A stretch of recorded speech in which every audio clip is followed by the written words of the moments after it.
नमस्कार मैत्रिणींनो, welcome to my channel Rupali's kitchen and blog. तर आपल्या चॅनलमध्ये तुमचे खूप खूप स्वागत आहे. आज काय स्पेशल, तर आज जड्या ज्या आल्या आहेत आणि त्या आपल्याला शिकवणार आहेत रव्याचा हलवा. तर त्यासाठी इथे 1 वाटी रवा घेतलेला आहे.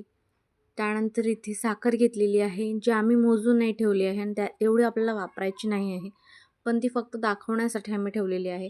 त्यानंतर इथे तूप आणि ड्रायफ्रूट्सचा चुरा घेतलेला आहे आणि त्या बाजूला आहे मिक्सरमधून मी थोडी विलायची काढून घेतलेली होती, तर ती विलायचीची पावडर आहे.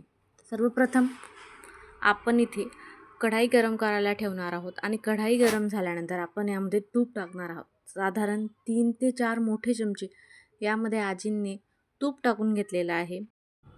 तर आता इथे आपण तुपाला गरम करून घेणार आहोत, पूर्ण नीट वितळवून घेणार आहोत.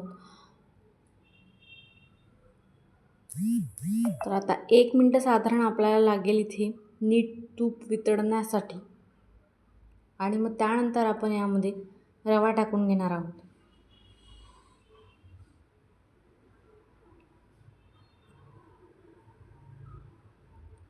तर आता इथे तूप छान गरम झालेलं आहे, तर आपण यामध्ये रवा टाकून घेतलेला आहे आणि गॅसची जी फ्लेम आहे ती मीडियम टू हाय आहे.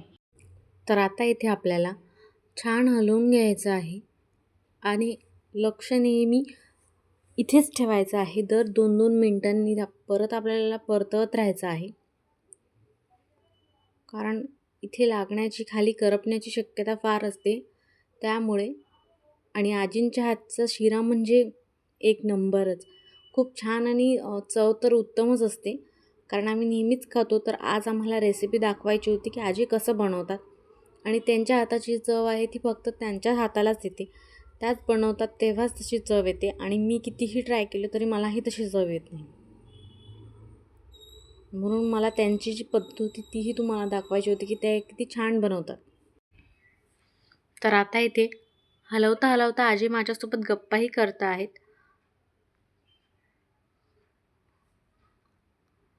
दर 1-1, 2-2 मिनटांनी आजी इथे परत परत हलवत आहे आणि हा जो रवा आहे तो कच्चा आहे आणि तो नीट फुलायला हवा, म्हणून याला तुपामध्ये नीट शेकणं फार गरजेचं आहे.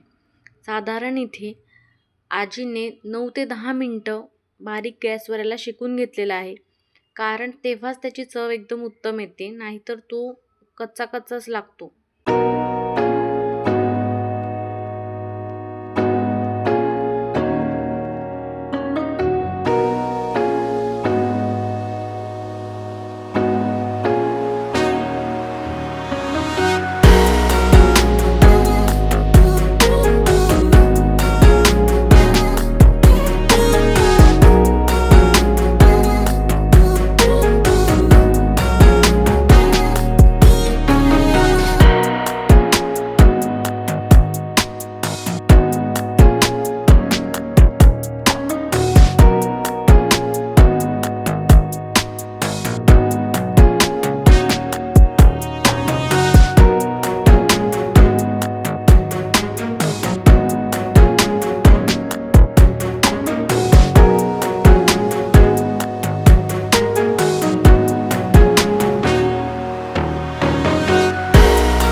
तर इथे साधारण 5 ते 6 मिनिटांच्या वर झालेलं आहे.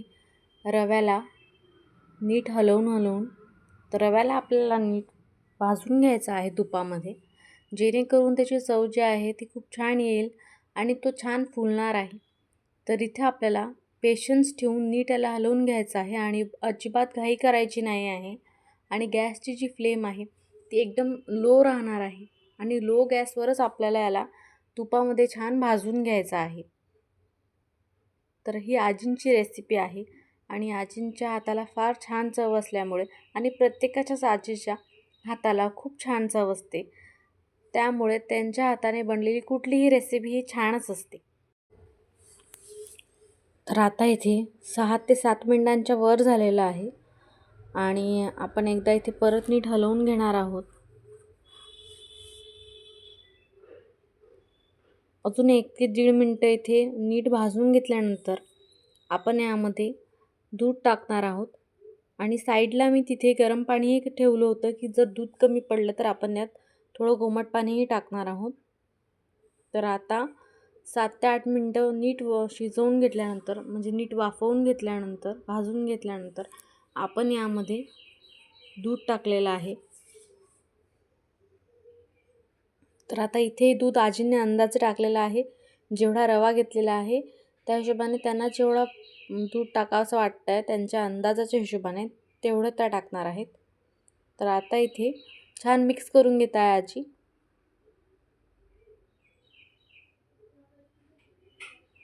रव्याला जेवढं शोषून घेण्यासाठी पाणी किंवा दूध हवं आहे तेवढं आपल्याला टाकायचं आहे.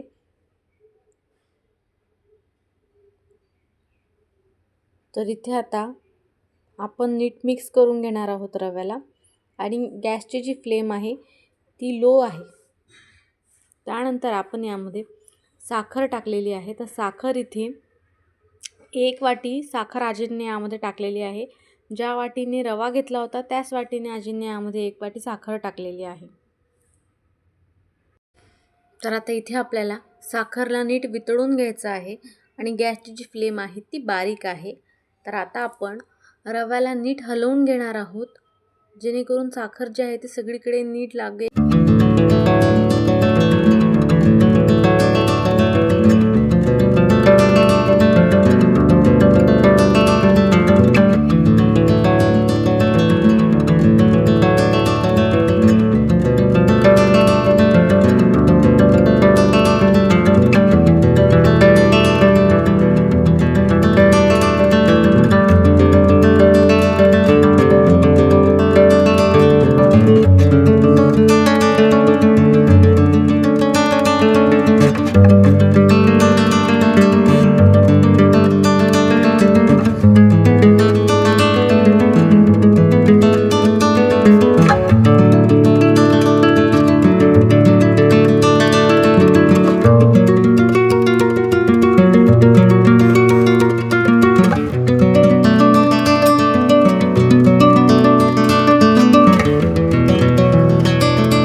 तर आता इथे आजींनी ड्रायफ्रूट्सची कतरण जी आहे ती टाकून दिलेली आहे आणि त्यानंतर आजी इथे छान मिक्स करून घेत आहे एक वेळेस.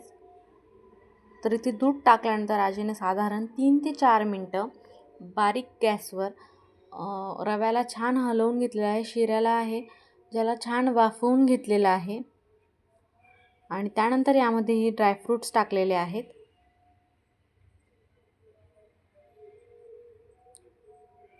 नीट हलवून घेतल्यानंतर यामध्ये आता आपण इलायचीची पावडर टाकून घेणार आहोत. इलायची आणि साखर मी थोडी मिक्सरमधून बारीक करून घेतलेली आहे. तर आता आपण यामध्ये थोडी ती टाकून घेणार आहोत आणि काही ड्रायफ्रूट्सचा जो चुरा आहे तो अजून थोडा टाकून घेणार आहोत. तर आता इथे इलायचीची पावडर आपल्या चवीनुसार टाकल्यानंतर 1 ते 1.5 मिनटं आजींनी याला परत झाकण ठेवून थोडं वाफू दिलेलं आहे.